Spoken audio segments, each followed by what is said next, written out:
நீதி வழங்கும் போது அண்ணன் தம்பி சொந்தம் பந்தம் பணக்கார ஏழை எதையுமே பார்க்க கூடாதுடா.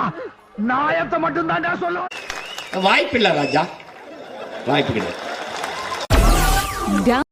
இந்த அரசருக்கு மனைவியாக வேண்டுமென்றால் அவர் வைக்கும் 3 போட்டியில் தேர்ச்சி பெற வேண்டும். யார் ஒருவர் அறிவாகவும் அழகாகவும் இருக்கிறார்களோ அவரையே அரசர் தேர்ந்தெடுப்பார். இந்த போட்டியில் கலந்து கொள்வதற்காக 3 ராஜ்யத்திலிருந்து அழகான இளவரசிகள் வந்துள்ளார்கள். முதல் போட்டி அறிவுக்கான போட்டி. இதில் அரசர் கேட்கும் 3 கேள்விகளுக்கு பதில் கூற வேண்டும். இந்த போட்டியில் 3 இளவரசிகளுமே சரியான பதில்களை கூற 2ஆம் போட்டி ஆரம்பிக்கிறது. இது உடல் தகுதிக்கான போட்டி. இதற்காக அங்குள்ள பணியாட்கள் கதவு போன்று இருக்கும் அமைப்பினை கொண்டு வருகிறார்கள். யார் ஒருவர் இதில் நுழைந்து வெளியே வருகிறார்களோ அவர்களை வெற்றி பெற்றவர்கள். இந்த போட்டியிலும் 3 இளவரசிகளும் வெற்றி பெறுகிறார்கள். 3ஆம் போட்டி புத்திக்கூர்மை மற்றும் நம்பிக்கைக்கான போட்டி. ராஜகுரு அரசரிடம் இந்த 3ஆம் போட்டி மிகவும் ஆபத்தானது, இதற்கு பதிலாக நாம் வேறு போட்டி நடத்தலாம் என்று கூறுகிறார். ஆனால் அரசர் இதை ஏற்க மறுக்கிறார். கடைசி போட்டி ஆரம்பிக்கிறது. அங்கு இருந்த பணியாட்கள் ஒரு மேஜையின் மீது 3 கோப்பையை வைத்து அதில் பழச்சாறை ஊற்றுகிறார்கள். பின்னர் 3 அடிமைகளை அழைத்து வந்து அந்த கோப்பையில் உள்ள பழச்சாற்றை குடிக்கச் சொல்கிறார்கள். திடீரென்று அதில் ஒருவன் மயங்கி கீழே விழுந்து இறக்கிறான். பின்னர் அங்கிருந்தவர்கள் இளவரசிகளின் கண்களை கட்டிவிட்டு கோப்பையை மாற்றி வைக்கிறார்கள். இப்பொழுது இளவரசிகளின் கண்ணை அவிழ்த்து விட்டுவிட்டு அரசர் அங்குள்ள கோப்பையை ஆளுக்கு ஒன்றாக எடுத்து அருந்தச் சொல்கிறார். ஆனால் எதிர்பாராத விதமாக 2ஆவதாக இருந்த இளவரசி இங்கே நாம் விஷம் இருக்கும் கோப்பையை எடுத்து அருந்திவிடப் போகிறோமோ என்று பயந்து அரசனிடம் இந்த போட்டியிலிருந்து நான் விலகிக் கொள்கிறேன் என்று கூறுகிறார். பின்னர் அரசர் மற்ற இளவரசிகளிடம் கோப்பையை எடுத்து அருந்து சொல்கிறார். முதலில் இருந்த இளவரசி எதை பற்றியும் யோசிக்காமல் ஒரு கோப்பையை எடுத்து அருந்துகிறார். அதிர்ஷ்டவசமாக இவருக்கு எதுவும் ஆகவில்லை. இப்பொழுது கடைசி இளவரசி கோப்பையை எடுத்து அருந்த செல்கிறார். ஆனால் கடைசி சமயத்தில் இது தன்னால் முடியாது என்று அவரும் இந்த போட்டியிலிருந்து விலகுகிறார். இதை பார்த்த முதலிலிருந்த இளவரசி எதை பற்றியும் யோசிக்காமல் உடனே மற்ற 2 கோப்பையிலிருந்த பழசாரையும் குடிக்கிறார். அதை பார்த்த அனைவரும் அதிர்ச்சியடைந்தார்கள். ஆனால் ஆச்சரியமாக அந்த இளவரசிக்கு எதுவும் ஆகவில்லை. அத்துடன் அவர் அரசனிடம், நீங்கள் இந்த ராஜ்யத்தின் நேர்மையான தலைசிறந்த அரசன் என்று கேள்விப்பட்டேன். அத்துடன் நீங்கள் உங்கள் ராஜ்யத்தில் உள்ள மக்களை கொல்ல மாட்டீர்கள் என்று நான் நம்புகிறேன் என கூறுகிறார். இதை பார்த்த அரசர் அந்த இளவரசியையே திருமணம் செய்து கொள்கிறார்.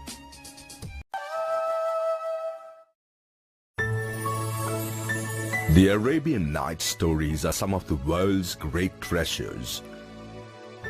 They have existed for thousands of years, consisting of tales told in Persia, Arabia, and India.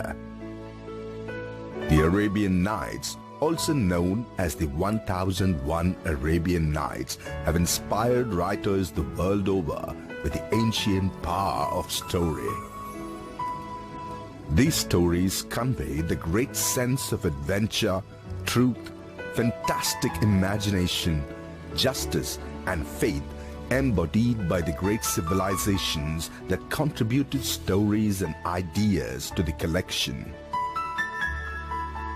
The Arabian Nights includes fairy tales, fables, romances, farces, legends, and parables. The tales use a sweeping variety of settings including Baghdad, Basra, Cairo, Damascus, as well as China, Greece, India, North Africa, and Turkey.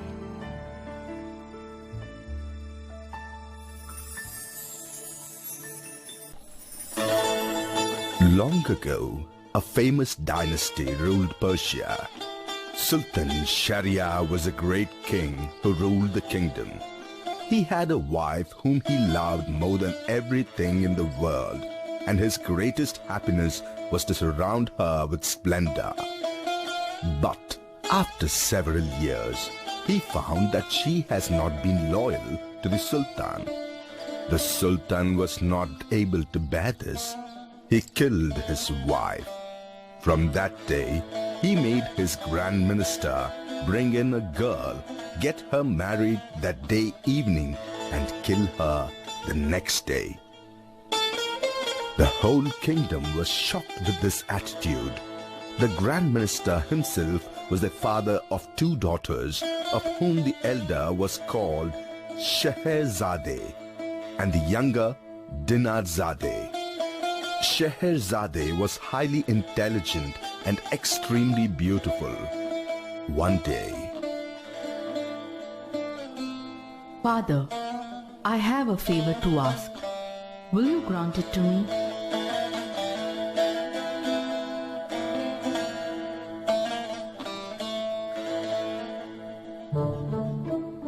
I can refuse you nothing. Tell me, my dear. I am determined to stop this barbarous practice of the Sultan and to save the girls from this awful fate. It would be an excellent thing to do, but how do you propose to do it? It is you who have to provide the Sultan daily with a new wife, and I request you to permit me to marry him. Have you lost your senses? Don't you know your fate if you marry the Sultan? Yes, my father, I know it well, and I am not afraid to think of it. If I fail, my death will be a glorious one, and if I succeed, I shall have done a great service to my country. It is of no use. I shall never give consent. Even if the Sultan plunges a dagger in my heart, I will never agree. But Scherezade was very stubborn and got her father's approval. The Grand Minister reached Sultan's court to tell the matter. The Sultan was shocked. How have you made up your mind to sacrifice your own daughter to me? Sir, it is her own wish. The sad fate that awaits her could not hold her back. All right, make the arrangement. The minister takes the news to his daughter, and she was overjoyed. Father, do not worry. You will never repent for this action of mine.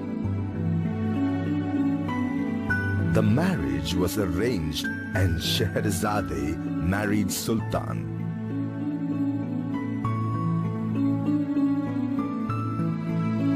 Sultan was amazed with her beauty. The moon was shining brightly and the breeze was warm in the Persian skies.